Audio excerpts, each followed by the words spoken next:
Hey, what's up, guys? This is TBone here. Welcome back to the episode of playing Legendary Game of Heroes.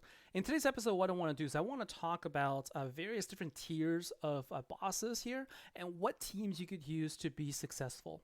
So I am going to show you the current event team and how to use it. I'm also going to show you some alternative deck ideas so that you could see that you could be successful even if you don't have the full event team. So we're gonna get started with the Karelian boss. I'm currently at level 11. There's 4 waves now, okay? And so as you go up in levels, the number of waves will increase, and so it's also very important who you bring in as an ally. And so I'm gonna take a look here, and I'm going to tell you who I would like to bring in as an ally here, and it's gonna be a surprise, I think, actually, if you look at what I'm gonna choose. And so you can see all of those options with the Haunted Hunters. They're obviously really good options because you do get additional damage boost. But for me, I actually kind of really like using Untamable Twosome. And so that is just my personal preference. I would say more than often than not, you should probably just pick the Haunted Hunters because you will get additional damage boost. I mean, why not? For me though, this is just like my play style. I enjoy using this, but definitely you can pick and choose what you want. Another reason I do it this way is because my leader is currently the Untamable Twosome, which gives me 300% damage and health to all commanders, whereas the Haunted Hunters will only give a 300% damage boost to light noble killers. And so I am going to be losing some damage out of my Untamable Twosome and also my Temporal Saviors. So the team that I have here is I have my Haunted Hunters, and I have the alternate rare card Transformative Practitioner, and also the Master Collection card Helene Blessed Seer. These are the 3 cards I have here, and the reason why I brought in Temporal Saviors, besides the fact that it's also a noble killer, is because I could take advantage of her. I could actually take advantage of her ultimate gem ability in a solo fight, which we're going to show. I'm going to show you as well later on, and so. You can see here in Karelian bosses is going to be a little bit more difficult because every single wave you're going to have these guys that deal a lot of damage. So what you want to do here is you want to increase your stacks. So you can see here my Haunted Hunters and also my Transformative Practitioner, they all now have the Alchemist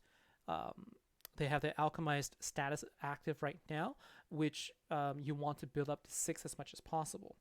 And so what you need to do is, in order to keep it activated, you need to make sure that you're matching light gems every single turn. And so that's the reason why I activated the Master Collection card Helene first, because what that gives you is it will give you a set of power gems every single turn. So every single turn you're going to have gems that you can match, so that it will actually give you the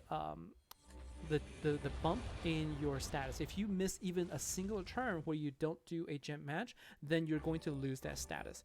And so you want to make sure that you keep it going every single turn as often as you can, so that you keep up the alchemized status. Okay.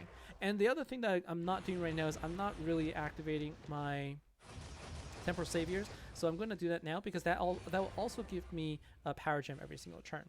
And so we're going to go ahead and we should be okay with this wave. Come wave 3 and wave 4, I'm going to show you the reason why I bring in the Untamable Twosome. Okay, so I think we're going to be able to take this out in the next turn here. So the danger of not using the Haunted Hunters as the leader is because of this, like I have less health, right? So there's less health there, and so this is something that you want to sort of play around with yourself and get comfortable with how much health you have and how much damage you can actually sustain before you potentially lose all of your health here. So wave 2 is now complete, and what I haven't done here is I have not yet activated my ultra rare card and my ultimate form because I'm saving the stacks of alchemized. But this is the reason why the Untamable Twosome is really helpful, because you can see how many power gems I can have. This is one of the reasons why I rated this ultimate form really high, because it's always useful in many situations. And so with this, I'm going to be able to deal enough damage to take out this wave with no problem. Okay, and the very next turn here, you can see that I can't actually use all of my battle skills just yet, but that's okay because I have saved up myself another Untamable Twosome. Now, one thing I want to call out here, when you activate the skills of your ultimate form and your ultra rare card, what's happening here is you're consuming those stacks of Alchemist, and you're giving yourself 20% damage increase for every stack you consume. And since there's 2 of those with 6 stacks each, you're actually getting 240% damage boost. That's not attack boost, that's total damage increase by 2.4 times. Okay, and now I'm going to go ahead and activate my Untamable Twosome, but what you're going to see is the damage that you see on the card themselves won't seem much different, and that is because we're in a wave fight. So in wave fights, the damage you see on the cards is before they apply the damage boost. And so you're going to see just like 1.4, 1.3 on the card itself, but what's actually happening is when the damage is applied to the boss that you see over the boss head, that's when the damage gets amplified. And so it might look like you're not getting a lot of damage output even though you've already activated the cards, but in reality you are getting the boost, it's just not reflected until the boss is getting hit. So that is one thing that often confuses people, so I want to make sure to explain that. Okay, and so that was the Karelian wave fight. And now we have a solo boss, so we're going to go ahead and we're going to use the same team here, and we're going to give this a try. So this boss currently has 31 trillion health, and our goal is to try and get to 50% overkill if possible. It can go up to 500% overkill, but that requires a lot stronger team than I have right now, and so we can't really do that. And in order for you to try and get as much of an overkill as you can, you need to be able to chip down the damage of the boss, the health of the boss. And to do that, what you need to do is you need to do 2 full activations. And what I'm going to do here is I'm going to activate my Master Collection card first so I can continue to get my gem match. And one of the things that you'll want to pay attention to is health here. So notice that I have my, because I have my Untamable Twosome as the leader, I get a little bit less health overall. And so the boss deals enough damage that it's a little bit concerning here. But we should be okay, because what I'm going to do here is because we're also gaining some health back every turn. And so we're going to do one more gem match, and then we're going to activate everything, and we're going to do our first set of a gem match and do our damage here. So we're going to go ahead and activate everything right now. It's just that 2 of my cards currently are hit with blind, so the hope is that they'll still be able to deal damage to them. And so we are looking at, so we got it down to 11 trillion, so that's okay.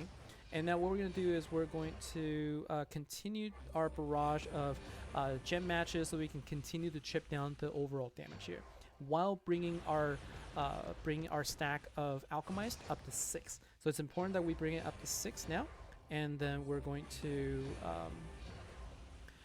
do another full activation. So that's pretty much the principle behind playing this. It's no different than playing an ultra kill boss, really, right? And we're gonna be able to actually do one more activation here because we have 3 more turns anyway.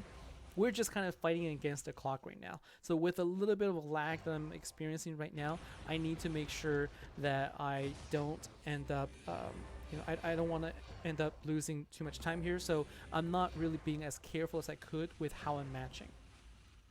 And by the time we hit 6 stacks, we're also going to have our ultimate gem ready.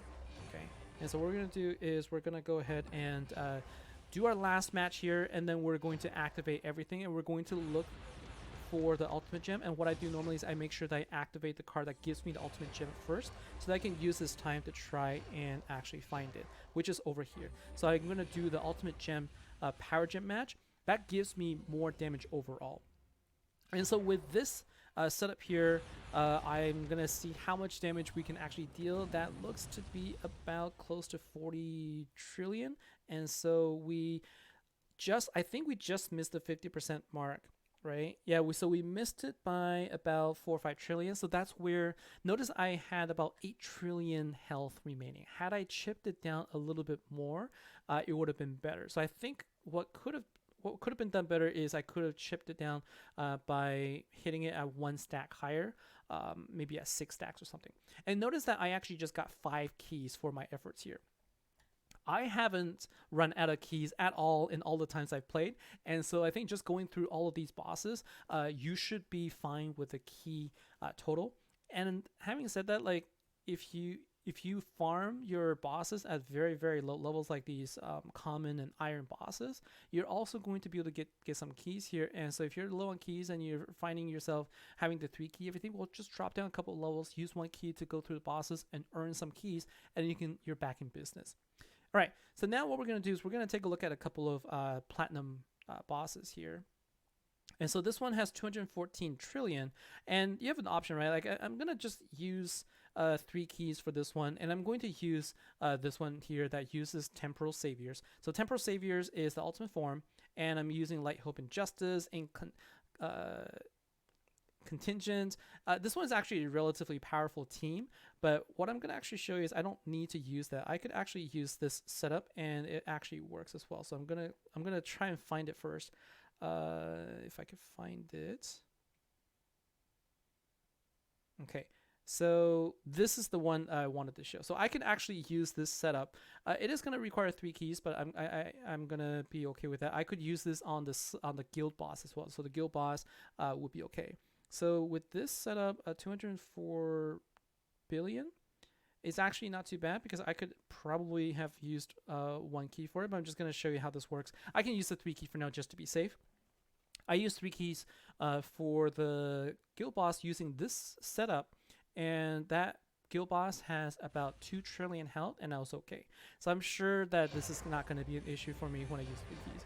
So notice that by going down to platinum, I actually didn't need to use any ultimate forms or anything like that. I'm using a couple of my, I'm using the Dunkirk, the Drifter, which has a similar idea as the Master Collection card, where all I need to do is I just need to activate it once, and I'm going to get gems every single turn, so I can always have some matches.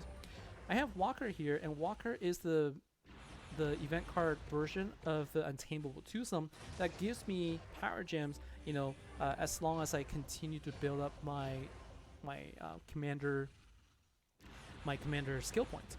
Okay, and so this is also a pretty fun team to use actually, and I can do this one more time, and then by the next reset, I'll be able to just activate everything, and I'll be able to take it out without any issues. Because you can see here, just with those 3 cards, I'm already chipping it down quite a bit, and so I just need to make sure that I get through one more turn after this. I'm going to go ahead and activate all of my skills. And Walker is going to have about 100 skill points, and that's going to give it at least a decent number of power gems. And then I have also here Inviolable Saturn, which is the collection card. It gives me 3 power gems, so it's not like a whole lot, but it still helps, right? And now I can fill up the board with these 2 support cards.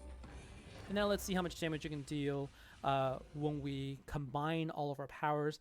And with this, you can see we were able to easily take out the solo boss. So at the platinum level, it is a little bit more difficult, but it's not impossible, right? And I showed you here a team that can't give you that 500% overkill. That's okay, because what I'm showing here is a team that doesn't even require an ultimate form or anything like that.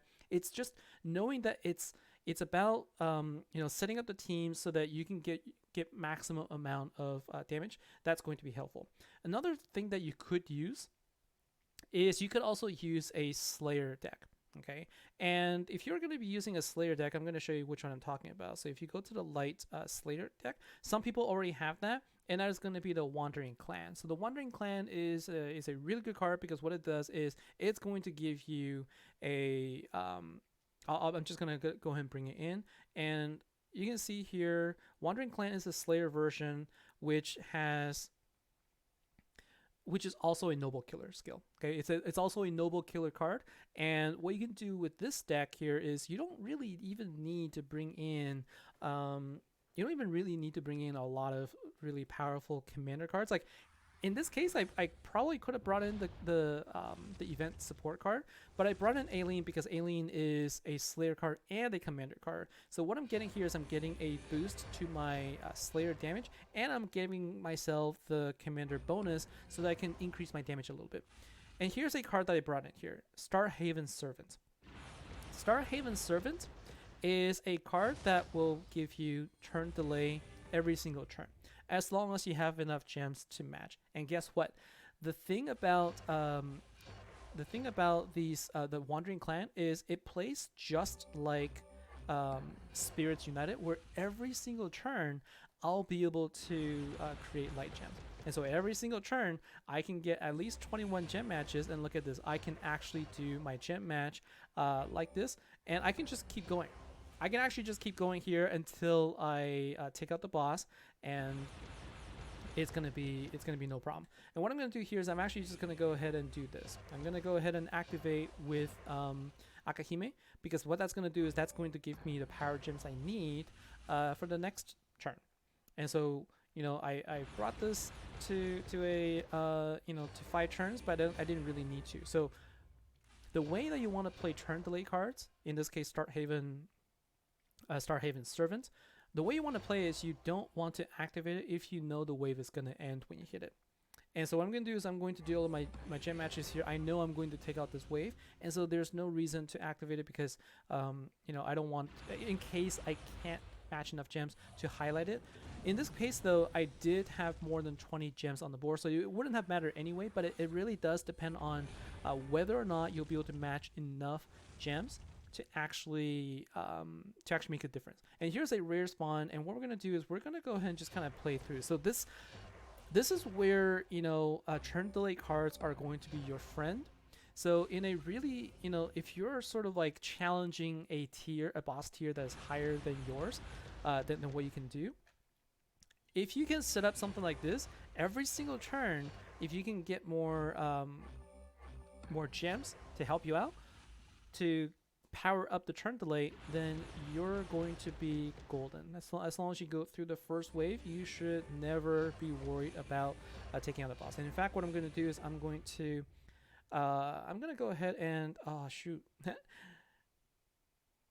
I'm just going to save that a little bit, because what you could actually do here is you could actually create a bunch of ultimate gems here. So this is another reason why, if you're using this card, bringing in another Wandering Clan is going to be super awesome, because now look at this. I'm going to have 3 total ultimate gems that just happen to line up next to each other. So that's awesome. So let's go ahead and activate them. Let's go ahead and match them and see how much damage we can actually deal here. Okay, and so it's not quite as much as we see in the other one where we use the main event deck. So it's about half the damage. But if you think about it, this is a Slayer deck. Okay, this is a Slayer deck that doesn't really have a lot of commander boost, and we're able to get half of the damage. Now, granted, that is because we have three ultimate gems combined, but it is still pretty good damage output. Okay, and the really nice thing about this is once you hit 300 Slayer skill points, you're getting you're getting guaranteed 2 ultimate gems every single turn. And all we have to do is we just need to wait for Akahime's skill to be available, and then we can take out the boss, although it feels like we should be able to take it out even without it. Right? Just because of the fact that we were able to activate the ultimate gems. In fact, I could actually just do this. I could actually just do the ultimate gem swap. That's the same thing as doing a power gem swap, and we should be able to take out this boss even before we get to the next turn, right? And so Slayers is another option, and with this particular deck, using a turn delay card is going to be really useful. You really only want to bring in a turn delay card if you can bring in cards that can give you gems every single turn, and it actually works well with this event deck. And I'm going to show you what I mean. So let's go ahead and pick up our gifts. So we're gonna go on to the gold boss next, but before I do that, I wanted to sort of tell you that another thing that you could have done, or I could have done, with this setup here is I could have chosen, instead of using temporal saviors, if I were having a hard time, for example, if I were having a hard time with surviving the waves, or if I feel like I'm actually not getting a lot of damage done and I need to keep waiting, one of the things I could do here is, well, if I didn't have Untamable Tucson, for example, and I could do this, then I could simply bring in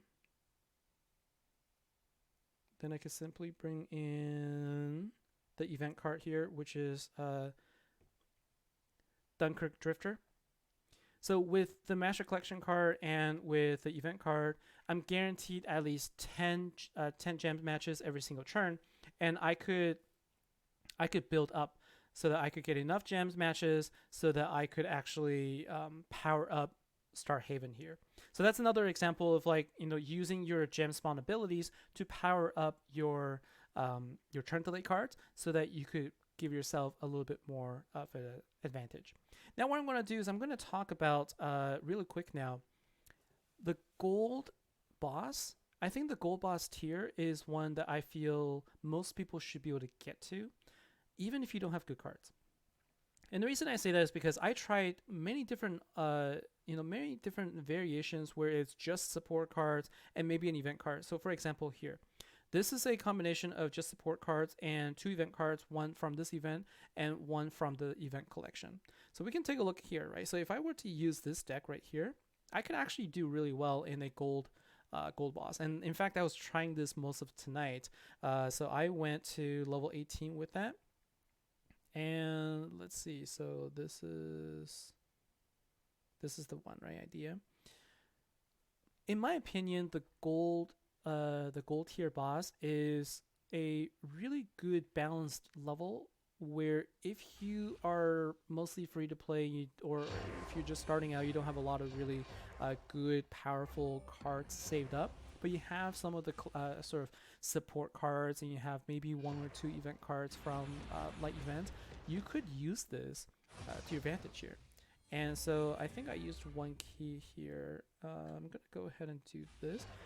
And now Magne gives you a immunity.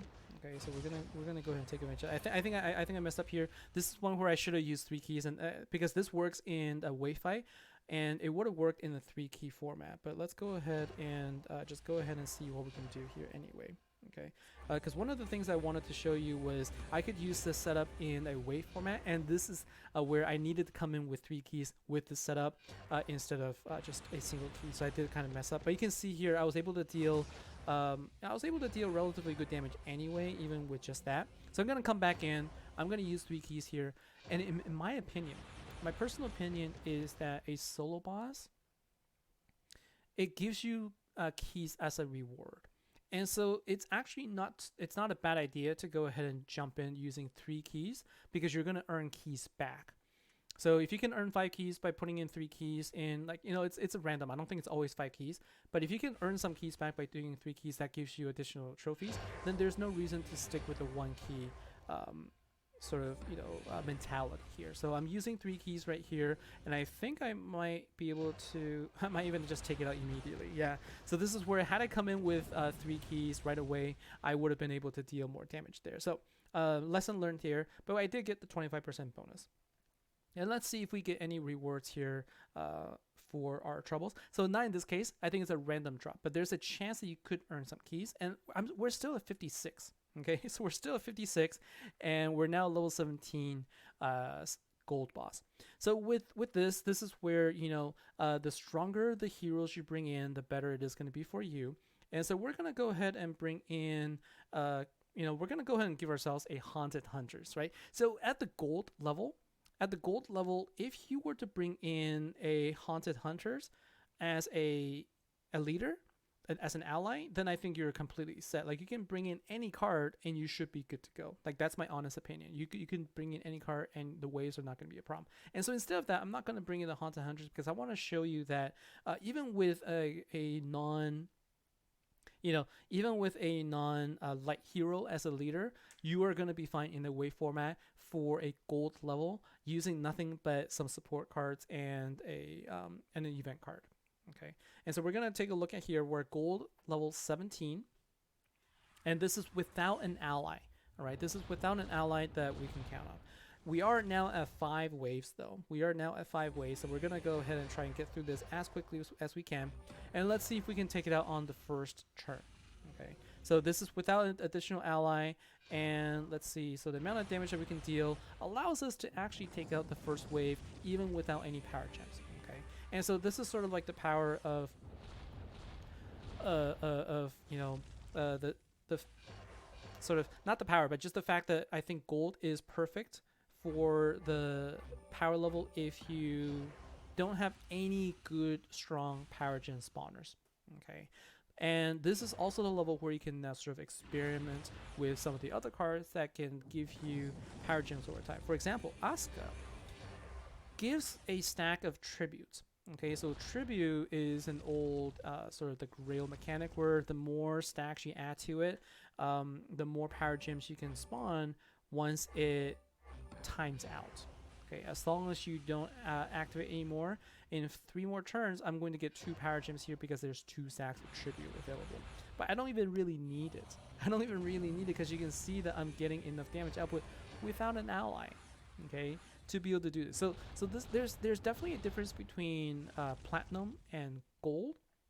So it definitely is a sort of a discrepancy in terms of how hard the boss is. But I don't think it's that bad of a stretch. I think you could take something like this, you could probably tweak it a little bit, and then you should be fine in platinum as well. Of course, you shouldn't expect that you're going to be able to deal damage at Karelian, but I think that you could take this and it can work well for you in gold/platinum. And then if you're able to do damage and I didn't show diamond because in my opinion, like diamond is sort of like in that between as well between Karelian and platinum, where I would say you're probably gonna still need some ultimate forms in order to hit diamond, but I feel like if you can hit diamond successfully, you should just go for Karelian. All right, so we got some keys as well here, and I want to see if I got any. So I didn't get any bonus platinum keys this time, but I have seen myself getting some bonus platinum keys. And so we get coins as a drop, and then we get the guild summon. So there is definitely that random generation of like what you get as drops, but sometimes you get keys back. So we're at 55 keys. I haven't bought any, and I haven't really run out. So this has been okay for me. And instead of showing you the fights, what I want to do really quickly, because this has been going for a little bit, and I knew it was going to take a little bit long time because I'm explaining multiple different cards here. There are various different cards that you can use. There are so many cards at your disposal in this particular event that I encourage you to take a look at the back of the cards. Okay, so Divine Destinies is a card that we got as a mercenary hero. It does give you power gems as well, and it also gives you it gives you the ability to boost your event card. So this card will boost. Let me just form it for you. So this card will boost Inviolable Saturn. Okay, so Inviolable Saturn will create 6 power gem ones because as long as you use the Divine Destinies, when her chronology status is activated after 4 turns, you'll be able to create additional power gems. So it is going to be something that you want to consider using as well. Same thing with Star Princess. So Star Princess will give you power gems, and if you have Maknae,